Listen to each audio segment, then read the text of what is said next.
अद्वैतता कान अनुसेवत नैन। अब इसमें कठिन शब्द है जोग। जोग का मतलब जो है योग साधना, भक्ति की योग साधना, और दूसरा अर्थ संयोग या मिलन होता है। जुगति का मतलब उपाय, युक्ति, और सिखे माने सिखा दिए हैं। महामुनिमैन कामदेव को कहा जाता है। चाहत माने जो है चाहते हैं। पी अद्वैतता यानी कि अद्वैतता यानी कि दो का भाव मिट जाना यानी कि एक हो जाना।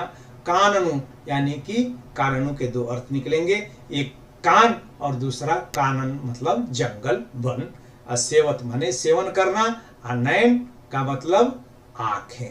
तो इसमें तो प्रसंग है कि जो है नायिका जवान हो गई है और उसके उभरते हुए यौवन का वर्णन करते हुए उसकी सखियां उसे छेड़ रही है। आप चूंकि देखें कि जोग, पी और कानन और नैन के दो अर्थ हैं, इसलिए इसमें दो अर्थ निकलेगा। एक अर्थ श्रृंगार के संदर्भ में और दूसरा भक्ति के संदर्भ में। तो श्रृंगार के अर्थ में इसका अर्थ यह निकलेगा कि सखियां कहती है कि हे प्रिय, अब तू युवती बन गई है, जवान हो गई है, इसीलिए तेरे इन नेत्रों को कामदेव ने प्रियतम के साथ जो मिलना कैसे हो सकेगा, अर्थात नायक से तुम जो है मिल कैसे पाओगे।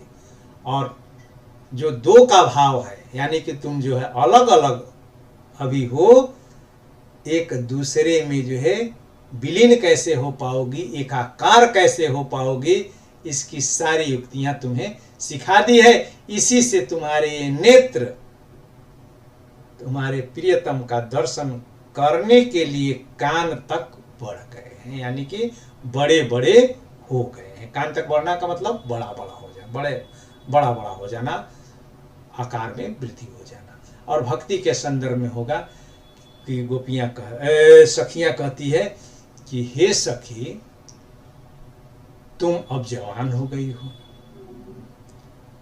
और मगर इस प्रेम भाव के प्रति तुम्हारी विरक्ति